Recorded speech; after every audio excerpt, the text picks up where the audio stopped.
찬송가 502장입니다. 빛의 사자들이여 어서 가서 어둠을 물리치고 주의 진리 모르는 백성에게 복음의 빛 비춰라. 빛의 사자들이여 복음의 빛 비춰라. 제로든 밤 밝게 비춰라. 빛의 사자들이여 선한 사역 위하여 힘을 내라.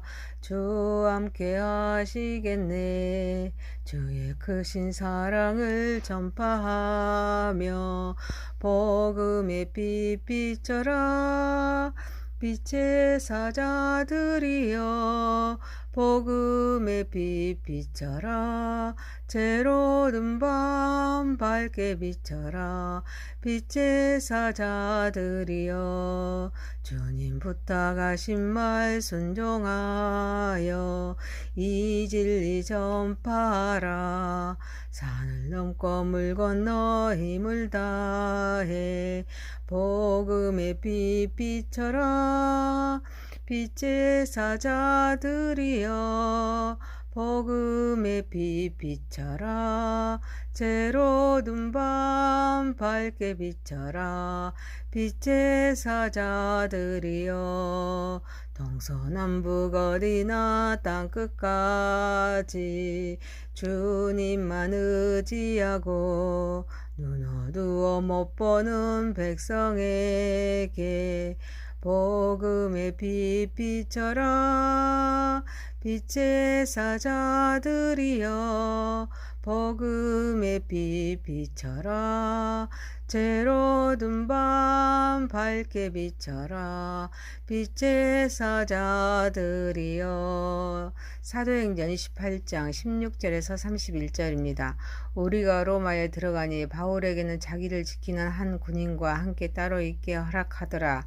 사흘 후에 바울이 유대인 중 높은 사람들을 청하여 그들이 모인 후에 이르되 여러분 형제들아, 내가 이스라엘 백성이나 우리 조상의 간섭을 배척한 일이 없는데 예루살렘에서 로마인의 손에 죄수로 내준 바 되었으니 로마인은 나를 신문하여 죽일 제목이 없으므로 석방하려 하였으나 유대인들이 반대하기로 내가 마지못하여 가이사에게 상소하며 내 민족을 고발하는 것이 아니니라. 이러므로 너희를 보고 함께 이야기하려고 청하였으니 이스라엘을 소망으로 말미암아 내가 이 쇠사슬에 매인 바 되었노라.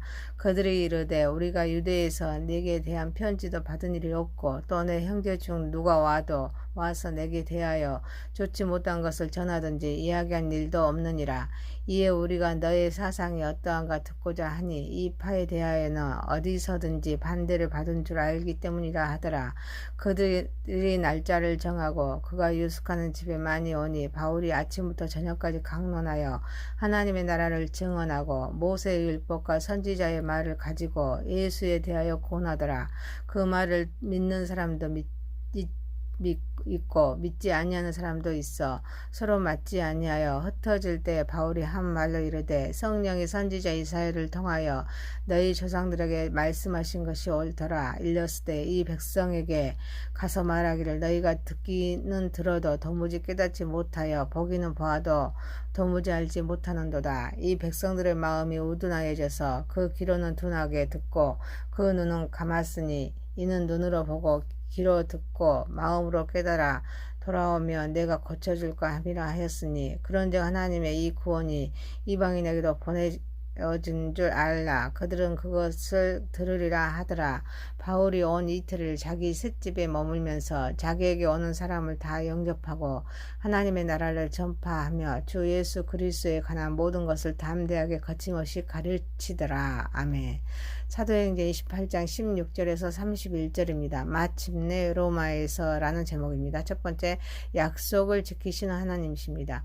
바울이 로마에 죄수로서 재판받기 위해서 입성했습니다. 바울에게는 자기를 지키는 한 군인과 함께 따로 있게 허락합니다.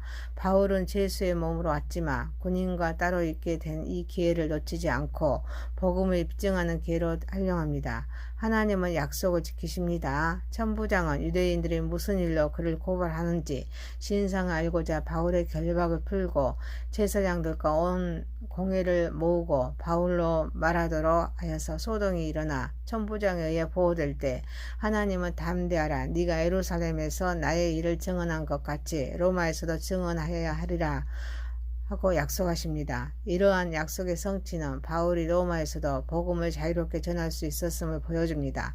바울은 하나님의 약속을 믿고 복음에 사로잡혀 있기에 자신의 상황을 불평하거나 좌절하기보다는 모든 상황에서 복음을 증거하는 기회로 삼았습니다. 그래서 예루살렘에서와 마찬가지로 로마에서도 복음을 전할 수 있는 자유를 얻었기에 담대히 복음을 전했습니다. 우리는 존재의 목적을 깨닫고 약속을 믿는 믿음으로 흔들림 없이 우리 주님의 사명을 감당해야 될 줄 믿습니다. 사랑하는 성도 여러분, 어떤 환경에서든지 탓하지 말고 존재의 가치를 깨닫고 하나님의 뜻을 발견하여서 기뻐하고 감사하면서 하나님의 뜻을 이루어가는 삶을 살아가는 저와 여러분이 되시길 소망합니다. 두 번째입니다. 오직 복음만 전하는 바울입니다. 사흘 후에 바울이 유대인 중 높은 사람들을 청합니다. 그래서 말합니다. 이는 이스라엘 백성이나 우리 조상의 간섭을 배척하는 일이 없는데 예루살렘에서 로마인의 손에 죄수로 내준 바 되었지만 로마인은 죽일 제목이 없으므로 석방하려 하였지만 유대인들이 반대하였기에 마지못하여 가이사에 상소한 것이지 내 민족을 고발하라는 것이 아님을 말하면서 유대인을 청한 것은 이스라엘의 소망으로 말미암았음을 말하고 있습니다. 로마에 도착한 바울이 그곳에 있는 유대인 중에 높은 사람들, 곧 지도층 사람들을 불러서 자기가 로마로 호송된 그런 이유를 설명했습니다. 바울은 로마인에게 죄수로 넘겨졌음에도 불구하고 자신이 받은 부당한 대우에 대해서 불평하기보다는 이스라엘의 소망에 대한 그런 메시아에 대한 그런 믿음을 고백합니다. 바울은 유대인이 자기를 혈뜯고 또 비방하고 때리고 옥에 가두고 또 죽이려고 하는 무리이지만 조금도 미워하지 않고 도리어 그들에게 하늘의 소망을 전하려고 자신이 로마로 오게 되었음을 말합니다. 바울은 어려움과 고난에도 불구하고 복음을 전하는 데 전념하였습니다. 그는 이스라엘의 소망인 메시아가 오셨습니다. 그분이 바로 예수 그리스도임을 전합니다. 성공이냐 실패냐 건강이냐 병든 것이냐 감옥이냐 안방이냐 하는 것에는 관심이 없습니다. 오직 복음만 전하면 됩니다. 우리가 겪는 그런 어려움에서도 하나님의 뜻을 따르고 복음을 전하는 데 주저하지 않아야 함을 말합니다. 사랑하는 성도 여러분, 우리의 삶에서도 바울처럼 하나님의 약속을 신뢰하고 그분의 인도하심에 따라 담대하게 복음을 전하는 삶을 살아가는 저와 여러분이 되시길 소망합니다. 세 번째입니다. 복음의 내용은 하나님의 나라와 예수 그리스도입니다. 유대인들은 바울에 대해서 누구에게 말을 들은 것은 없지만 기독교에 대해서는 어디서든지 반대를 받을 줄 알기 때문에 바울의 말을 듣기를 원함을 말하며 날짜를 정하고 집에 많이 오니 바울이 아침부터 저녁까지 강론하여서 하나님 나라를 증언하고 모세의 율법과 선지자의 말을 가지고 예수에 대하여 권합니다. 그런데 그 말을 믿는 사람도 있고 믿지 아니하는 사람도 있습니다. 이때 바울은 이 현상이 이사야에 기록된 말씀임을 전하면서 그래서 복음이 이방인에게 전해짐을 말하고 있습니다. 바울은 날짜를 정하여 온 그들에게 아침부터 저녁까지 강론합니다. 그 내용은 하나님의 나라와 모세의 율법과 선지자의 말을 가지고 예수에 대하여 권면합니다. 그는 오직 하나님 나라를 전하고 예수 그리스도에 관한 것을 가르쳤습니다. 그 말을 믿는 사람도 있고 믿지 아니하는 사람도 있기에 바울은 이사야의 말씀을 통하여서 듣기는 들어도 깨닫지 못하며 보기는 보아도 알지 못하는 백성들의 오둔한 마음을 얘기하면서 유대인들에게 깨달음이 없기에 구원이 이방인들에게 보내짐을 말씀하고 있습니다. 성경의 주체는 하나님의 나라입니다. 성경의 내용은 그리스도입니다. 우리가 존재해야 할 이유도 하나님 나라에 있습니다. 그래서 우리는 결과는 하나님께서 주관하시기에 결과는 하나님께 맡기고 우리에게 주어진 사명에 최선을 다해야 될 줄 믿습니다.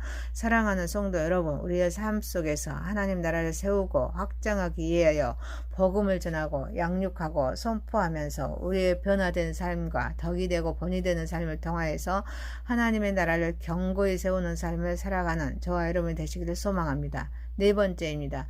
지금 내가 해야 할 일은 바울은 죄수임에도 불구하고 온 이태를 자기 셋집에 머물면서 다 영접하고 오는 사람을 다 영접하고 하나님 나라를 전파하면서 주 예수 그리스도에 관한 모든 것을 담대하게 거침없이 가르쳤음을 그럼 말씀하시면서 사도행전을 마무리합니다. 바울이 죄수로서 복음을 전했는데 장소가 셋방입니다.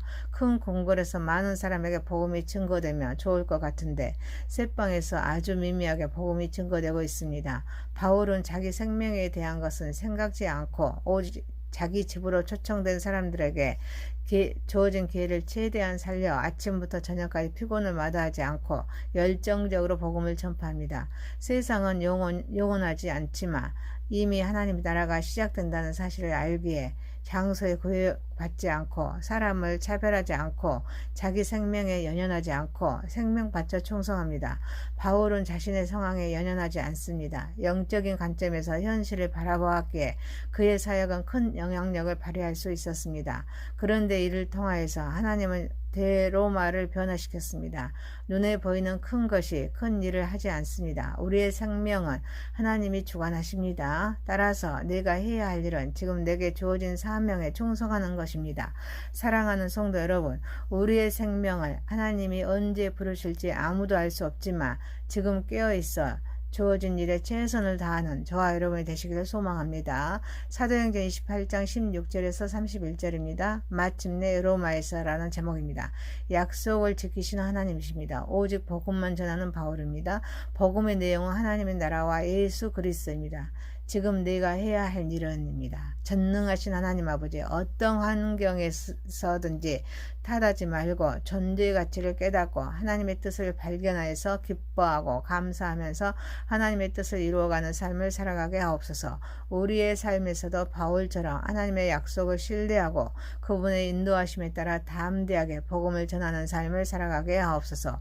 삶 속에서 하나님의 나라를 세우고 확장하기 위하여 복음을 전하고 양육하고 선포하며 우리의 변화된 삶과 덕이 되고 본이 되는 삶을 통하여서 하나님 나라를 견고히 세우는 삶을 살아가게 하옵소서.